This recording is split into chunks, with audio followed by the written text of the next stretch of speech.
Okay, you've seen this screen, what, 1,000 times? A million? It's so familiar, it's basically invisible to us now. But today, we're actually going to stop. We're going to really look at it. Why? Because this simple-looking page, it might just be one of the most important gateways in our entire digital lives. So let's pull back the curtain and figure out what's really going on every single time we sign. I mean, really think about it for a sec. This isn't just some random login page, right? It's the front door to your digital house. This is how you get to your emails, your documents, your photos. Pretty much your entire online identity lives behind this door. And just like the front door to your actual house, it's got locks, it's got rules, and it's got a whole security system that, let's be honest, most of us completely take for granted. So the first thing we need to get our heads around is, what are we actually using to open this door? Because it's not just about getting into your Gmail. No, we're talking about something way, way bigger here. We're talking about your digital master key. You see that little prompt right there, use your Google account. That phrase, that's the key to the whole shebang. See, a Google account isn't just a one-off login for one service. It's a single, unified identity. It's the one key that unlocks your YouTube, your Google Drive, Google Maps, your Android phone, and yeah, tons and tons of other apps. It's basically a passport to this huge digital world. And what's kind of fascinating is just how simple the first part of the lock is. It only asks for one of two things, right? Your email or your phone number. Things that are uniquely tied to you. It's like the digital version of your fingerprint. It's that first piece of the puzzle that tells Google, yep, this is me. But hey, we all lose our keys sometimes, right? Happens to the best of us. And that little forgot email link, that's the digital version of hiding a spare key under the welcome mat. It's that built-in safety net, a way for you to prove it's really you and get back into your digital house if you ever get locked out. Okay, so every important door needs a good security system. And what Google does is build its security advice right onto the sign-in page itself. It's prompting you to think even before you type in your password. This is your first line of defense in protecting that all-important master key. And this right here, this is the biggest, most obvious security warning on the entire page. And for very, very good reason. Google is basically asking you, hey, whose house are you in right now?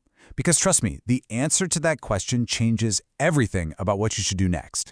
So here's why that is so critical.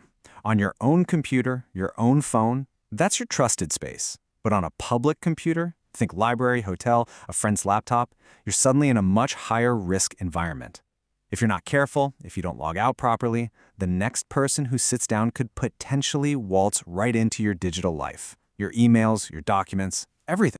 And that's why Google gives you the exact protocol to follow. Using a private window or guest mode, it's like putting on a pair of digital gloves. The moment you're done and you close that window, poof, it automatically erases your digital fingerprints, your password, your history, all those little data files called cookies. It's like you were never even there. All right, so you've got your key, you know the security protocol for guest computers. But every house has house rules, right? And down at the very bottom of this page, kind of hidden in plain sight, are the terms of entry. These are the digital house rules that, let's be real, almost nobody reads. These three little links, help, privacy, and terms, they might seem boring, but they are incredibly important. They're basically the legal and ethical framework for your entire relationship with Google. The terms are the rules of the road, what you can and can't do. And the privacy policy? That explains exactly what the homeowner, Google in this case, does with all the information it learns about you while you're in their house. And this might be the single most important thing to understand. The moment you type in your password and hit next, you're not just logging in. You are actively, legally agreeing to everything in those terms of service and privacy policy documents. It's a binding contract.